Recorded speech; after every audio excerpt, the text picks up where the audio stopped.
પવિત્ર યાત્રાધામ દ્વારકામાં પવિત્ર એકાદશી એટલે કે જળ ઝીલની એકાદશીની પરંપરાગત શ્રદ્ધાભેર ઉજવણી કરાઈ હતી। જગત મંદિરના પટરાણીવાસમાં બિરાજમાન રાધાકૃષ્ણ મંદિરના બાલ સ્વરૂપ ઠાકોરજીએ ભવ્ય નગર ભ્રમણ કર્યું હતું। આ ખાસ અવસરે દ્વારકાના અસલી રાજા ગણાતા રાજાધિરાજને દ્વારકા પોલીસ અને એસઆરપીના જવાનો દ્વારા ખડે પગે રહી શાહી ઠાઠ સાથે ગાર્ડ ઓફ ઓનર આપવામાં આવ્યું હતું। ત્યારબાદ પૂજારીઓ અને ભક્તોની હાજરીમાં વાજતે ગાજતે પાલખી યાત્રા યોજી ઐતિહાસિક પવિત્ર કૃકલાશ કુંડ ખાતે ઠાકોરજીને પંચામૃતથી સ્નાન કરાવી ભાવપૂર્વક જળ ઝીલના ઉત્સવ ઉજવાયો હતો, જેના અલૌકિક દર્શન કરી હજારો શ્રદ્ધાળુઓએ ધન્યતા અનુભવી હતી। શ્રાવણ માસની એકાદશી, શુક્લ પક્ષની એકાદશી એટલે પવિત્ર એકાદશી।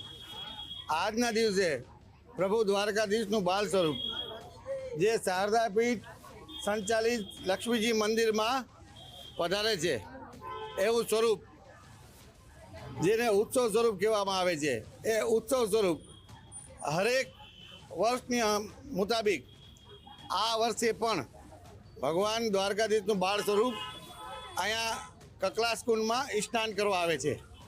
કકલાશ કુંડનો મહિમા અનેકો ગ્રંથોમાં મળે છે।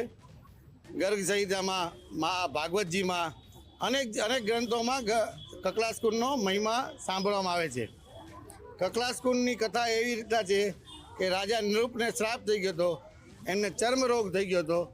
ભગવાન દ્વારકાધીશે નિરૂપ રાજાને આશ્વાસન દીધું કે આપ પણ કકલાશ કુંડમાં સ્નાન કરશો તો આપની પણ ગમે તે ચર્મરોગ હશે એમાં તમારો છુટકારો થશે। ત્યારે પવિત્ર આજે યાત્રા પૂજારીઓએ શાહી ઠાઠ સાથે પાલખી યાત્રા કાઢી હજારો ભક્તો, હજારો શ્રદ્ધાળુઓ તેમાં જોડાયા હતા અને દર્શન કરી ધન્યતા અનુભવી હતી। શાસ્ત્રોક્ત વિધિ મુજબ ઠાકોરજીને પંચામૃતથી સ્નાન કરાવવામાં આવ્યું છે।